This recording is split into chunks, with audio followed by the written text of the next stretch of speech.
হয় এই আজকে এই মসজিদে প্রথম জুমার নামাজ শুরু হয়েছে আজকে। আমি আসলে বিভিন্ন জায়গায় নামাজ পড়ি, বিভিন্ন মসজিদে।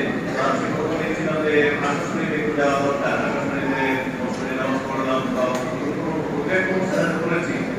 তো কোন মসজিদে নামাজ পড়া যায়, আমাদের অফিসের ইনচার্জ জানালেন যে আজকে মডেল মসজিদ, সেই মডেল মসজিদে আজকে প্রথম নাকি নামাজ পড়বো। তোমার মধ্যে যে মডেল মসজিদে যায়, অনেকের সাথে দেখা হবে, এটা একটা। আরেকটা হলো আপনাদের কাছ থেকে দোয়া চাওয়ার জন্য, আপনারা আমাদের জন্য দোয়া করবেন, এই জন্য আসছি। আর আপনাদের জন্য কৃতজ্ঞতা প্রকাশ করার জন্য, যে অনেকদিন তো পুলিশ সুপার হিসেবে এখানে থেকে যাচ্ছি, আপনাদের সাথে দেখা করার জন্য আমার দরকার, আমার দোয়া চাওয়া দরকার, আপনাদের প্রতি কৃতজ্ঞতা প্রকাশ করা দরকার।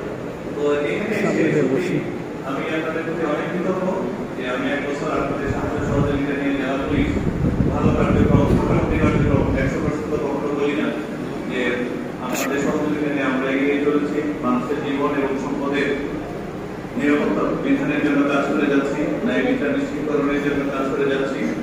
আরো কৃতজ্ঞ যে আজকে অনেক গুণী ব্যক্তিদের আমি সান্নিধ্য সংস্পর্শ পাচ্ছি।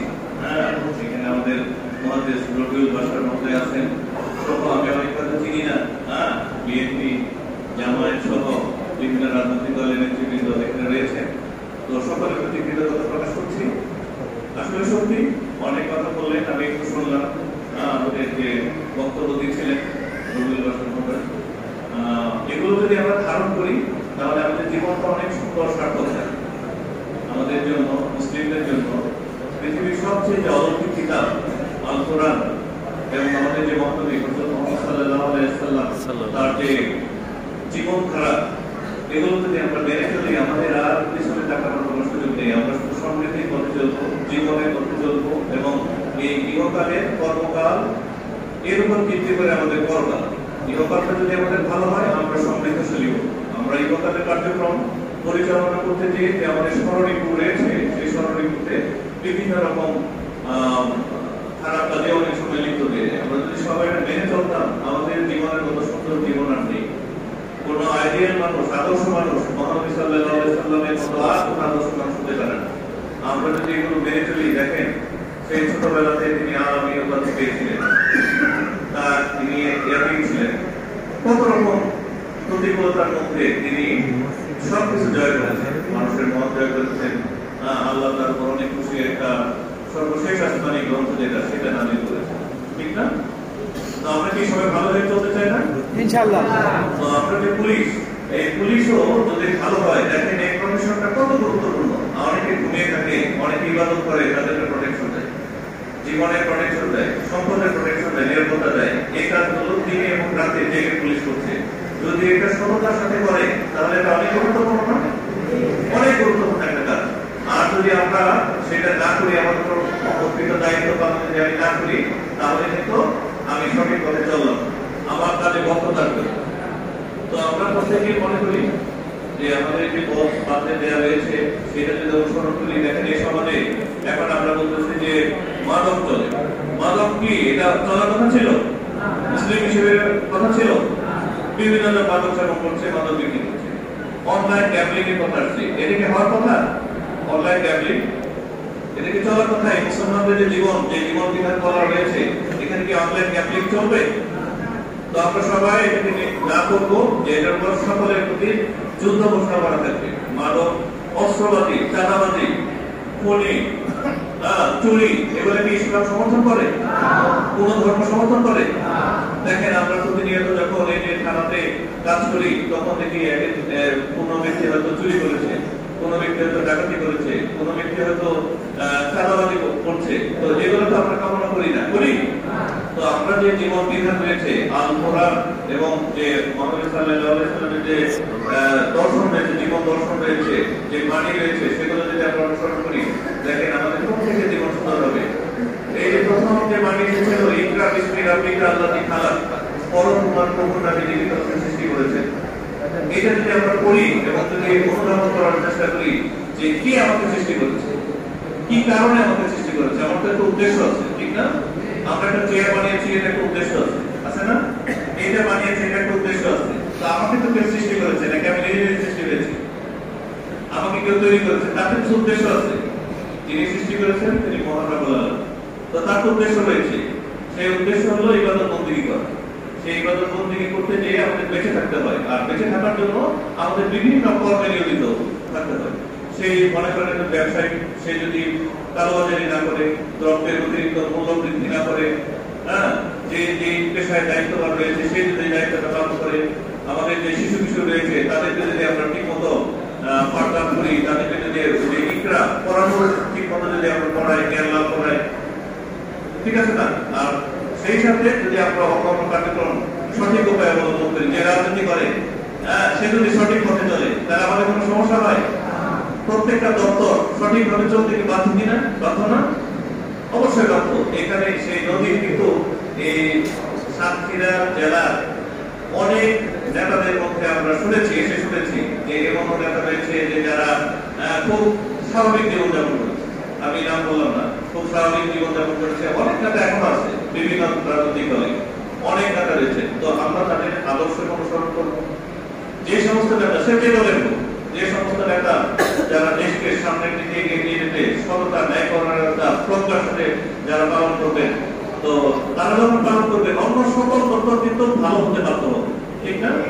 তো আমাদের রাষ্ট্রপতি যারা থাকেন তারা যদি সঠিক পথে ধাবিত হন, তারপরে যারা এমপি হন তারা যদি সঠিক পথে ধাবিত হন, সেই নেতৃত্ব যদি আমরা সঠিক পাই, তাহলে কিন্তু আমরা সকল এই সমাজের সকল মানুষ ভালো থাকবে। আমাদের দেখেন জ্ঞানের কমতির জন্য নারীদের প্রতি আমাদের সহিংসতা অনেক জায়গায়, আমি সাতক্ষীরাতে দেখতে পাচ্ছি যে ছোট একটা মেয়ে অনেক সময় দেখা যায় ধর্ষণের শিকার হয়, আবার একদম অল্প বয়সে বিয়ে হয়ে যাচ্ছে, অনেক বিচ্ছেদ হচ্ছে। এগুলো যেন না হয়, ঠিক আছে? এগুলো যেন আমরা তাদেরকে সঠিকভাবে পরিচালনা করি। নারী হিসেবে তার মর্যাদা কিন্তু অনেক বেশি। আমরা কিন্তু মায়ের ব্যক্তি গাছ, ঠিক না? মাকে, বাবাকে, যারা বয়োজ্যেষ্ঠ আছে তাদেরকে যেন আমরা সম্মান প্রদর্শন করি, নারীদের প্রতি যেন সম্মান প্রদর্শন করি। আর সর্বোপরি এটুকু বলবো যে এখন আসলে বক্তৃতা দেওয়ার সময় না, এটুকু বলবো যে আমরা যেন সমাজটাকে পরিচালনা করার জন্য সকল শ্রেণী পেশার মানুষের যেন রেসপেক্ট, ভালোবাসা যেন, শ্রদ্ধাবোধ যেন আমাদের থাকে, মুরব্বীদের প্রতি যেন থাকে, বাবা মায়ের প্রতি যেন থাকে, সমাজের যে মানুষগুলো রয়েছে যারা সম্মান পাওয়ার শিক্ষক যারা রয়েছেন তাদের প্রতি যেন আমাদের শ্রদ্ধাবোধ থাকে, তাহলে আমরা সকলে ভালো থাকতে পারি। আর এগুলো যদি মেনে চলি, অর্থাৎ প্রথম হলো পারিবারিক ব্যক্তি জীবন, পারিবারিক জীবন, সামাজিক জীবন, রাষ্ট্রীয় জীবন। আমার ব্যক্তি জীবন যদি ভালো না হয়, আমার পারিবারিক জীবন ভালো হবে না। পারিবারিক জীবন যদি ভালো না হয়, আমার সামাজিক জীবন ভালো হবে না। সামাজিক জীবন যদি ভালো না হয়, আমাদের রাষ্ট্রীয় জীবন ভালো হবে। তো সর্বোপরি সকলের কাছে দোয়া চাচ্ছি, সকলে আমাদের জন্য দোয়া করবেন, জেলা পুলিশের জন্য দোয়া করবেন, কারণ পুলিশকে শক্তিশালী হতে হবে। পুলিশ যদি শক্তিশালী না হয় তাহলে কিন্তু মানুষকে নিরাপত্তা দিতে পারবে। সেই সাথে যদি অন্যায় করে সেই বিষয়গুলো আমাদের দিতে হবে, যে সে অন্যায়কারী। যেমন আমরা অনেক মামলাতে দেখতে পাই যে একটা ভুয়া মামলা করে অন্য মানুষকে সে ঝামেলার মধ্যে ফেলছে, এফিডেভিট করে দিবে, টাকা নিচ্ছে। তো এইগুলো আমরা দেখতে পাচ্ছি। আমরা তো তাৎক্ষণিকভাবে বুঝতে পারি না যে এই মামলাটা কি ভুয়া, ঠিক আছে? এরকম আমরা দেখতে পাচ্ছি। আমার আহ্বান থাকবে সকলের প্রতি, মানুষকে যেন আমরা কোনো অবস্থাতে হয়রানি না করি, পুলিশের পক্ষ থেকে যেন না করি, আবার ঠিক সেইভাবে মানুষের পক্ষ থেকে যেন না করি। সমাজের সাধারণ মানুষ হিসেবে এক ভাই আরেক ভাই যেন জুলুম না করি। ছোটখাটো বিষয়ে আমরা অনেক সময় বলি যে নিজেরা একটু বিশ করে দেখেন চলা যায় কিনা, এটা চলতে পারে অনেক ভালো। খারাপে কোর্টে এই দৌড়দৌড়ি করা এটা অনেক বেশি লাভজনক বিষয় না, ঠিক না? আমাদের ধর্মের মূল বিষয় হলো আত্মত্যাগ করা। সেই আত্মত্যাগই যেন আমরা হই, আখলাক উন্নত জীবন চরিত্র যেন আমরা গঠন করি। এটা যদি করতে পারি তাহলে সকলে ভালো থাকতে পারবো। সর্বোপরি আপনাদের প্রতি দোয়া রইল, আপনারা আমাদের প্রতি দোয়া করবেন। এখানে সাংবাদিক যারা রয়েছেন, সকল শ্রেণী পেশার মানুষ যারা রয়েছেন, সকলের প্রতি আমরা পুনরায় দোয়ার দরখাস্ত করলাম। সকলের প্রতি কৃতজ্ঞতা প্রকাশ করে আমার বক্তব্য এখানে শেষ করছি। আসসালামু আলাইকুম। بشيرا ونذيرا وداعيا إلى الله بإذنه وسراجا منيرا وعلى آله الطيبين وعلى أصحابه المتطهرين الذين آمنوا بالله ورسوله وهاجروا ونصروا وجاهدوا في إقامة الدين وعلى الأئمة المجتهدين وعلى الذين اتبعوهم بإحسان إلى يوم الدين. وأشهد أن لا إله إلا الله وحده لا شريك له، وأشهد أن محمدا عبده ورسوله. أما بعد، فيا أيها الحاضرون رحمكم الله، اعلموا أن الله تعالى قال في القرآن الكريم: هو الذي أرسل رسوله بالهدى ودين الحق ليظهره على الدين كله ولو كره المشركون. وعن علي رضي الله تعالى عنه أنه قال: قال رسول الله صلى الله عليه وسلم: يوشك أن يأتي على الناس زمان لا يبقى من الإسلام إلا اسمه، ولا يبقى من القرآن إلا رسمه، مساجدهم عامرة وهي خراب من الهدى، علماؤهم شر من تعدى السماء، من عندهم تخرج الفتنة وفيهم تعود. رواه البيهقي أو كما قال عليه الصلاة والسلام. أيها الإخوان في الدين، نحن نؤمن بالكتاب القرآن الكريم، ووجب علينا أن نعمل في جميع حياتنا الطيبة، ولكن نحن نترك ونكتفي بالتلاوة فقط. ولذا قال الله تعالى في القرآن الكريم مخاطبا لليهود: أفتؤمنون ببعض الكتاب وتكفرون ببعض، وما جزاء من يفعل ذلك منكم إلا خزي في الحياة الدنيا ويوم القيامة يردون إلى أشد العذاب. أيها الإخوة في الدين، في هذه الآية تعليم للمسلمين الذين آمنوا بالقرآن الكريم. أيها المسلمون، إن تترك بعضا من القرآن وتعمل ببعض القرآن فحينئذ أنتم كاليهود.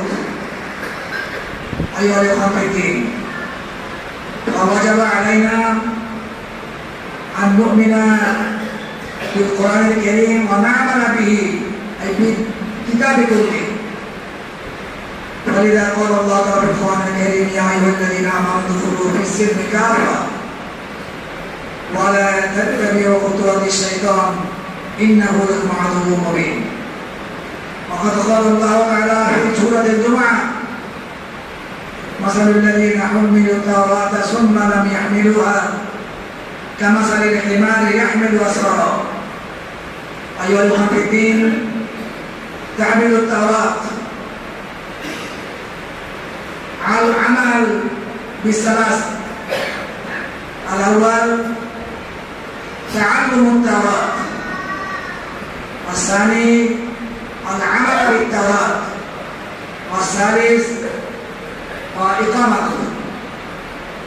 فإن تعاملوا في هذه الثلاثة وحينئذ أنتم لا كالحمار. وتعليم في هذه الآية للمسلمين: القرآن الكريم أنزل عليكم، فإن تترك أحد من هذه الثلاثة فحينئذ أنتم كالحمار كاليهود. وينبغي لنا ووجب علينا أن نتعلم القرآن كله ونعمل به، أي بالقرآن كله، ونقيمه كما قال الله تعالى في القرآن الكريم: اتبعوا ما أنزل إليكم من ربكم ولا تتبعوا من دونه أولياء قليلا ما تذكرون. وقد قال الله تعالى في القرآن الكريم: قل يا أهل الكتاب لستم على شيء حتى تقيموا التوراة والإنجيل وما أنزل إليكم من ربكم أيها الإخوة في الدين الله تعالى وفقنا وإياكم أن نؤمن بالكتاب كله أي بالقرآن كله ونعمل به ونقيمه فحينئذ نحن نفلح في الدنيا وننجو يوم القيامة من النيران.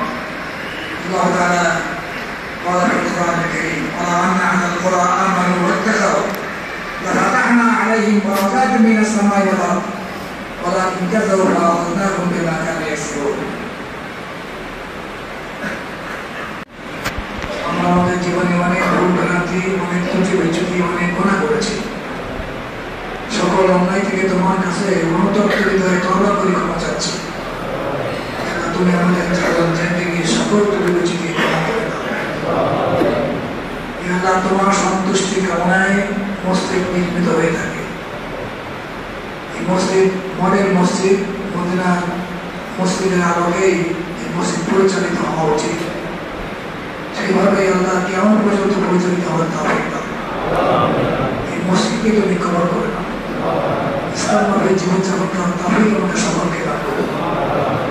এখানকার যিনি মা বাবেন তিনি যেন মুসলিমদেরকে ইসলামের শিক্ষা প্রদান করতে পারেন। পরিপূর্ণ ইসলাম সেই মানসিকতা অনুসারের মতো তুমি সৃষ্টি করে দাও। আমাদের সম্মানিত স্কুল মহাদায়ন আছেন, প্রতিষ্ঠান আছেন এবং অন্যান্য কর্মকর্তা আছেন, সম্পাদক বৃত্ত আছেন, আমাদের পরিবারেরা আছেন, মুসলিম বৃত্ত আছেন, সকলের বাক্সার তুমি কবর করে দাও। সকলের আত্মীয় স্বজনের ইন্তেকালের সকলকে তুমি ক্ষমা করে দাও, জান্নাতবাসী করো। কবরের শাস্তি থেকে মুক্তির ব্যবস্থা করে দাও। আল্লাহ সুন্দর একটা সমাজ ব্যবস্থা বাংলাদেশে তুমি কায়েম করে দাও। শান্তিপূর্ণভাবে বসবাস করার জন্য আমরা যেন এখানে ঐক্যবদ্ধ হিংসা মুক্ত হয়ে থাকতে পারি, তবে তোমাদের সহযোগিতা। ربنا آتنا في الدنيا حسنة وفي الآخرة حسنة وقنا عذاب النار.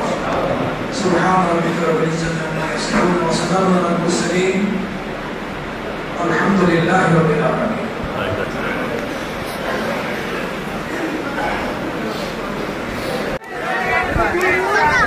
নামাজের পরে জিলাপি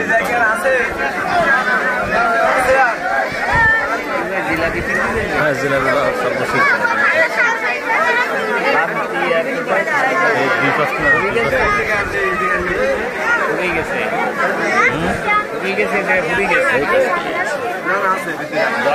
লাগবে ভাই।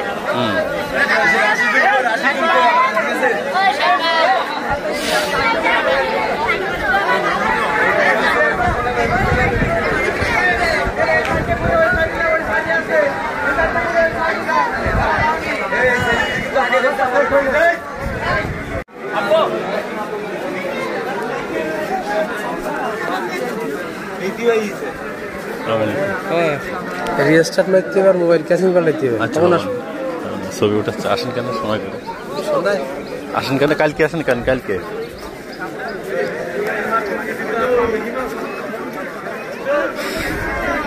ভালো ভাই, কেমন আছেন?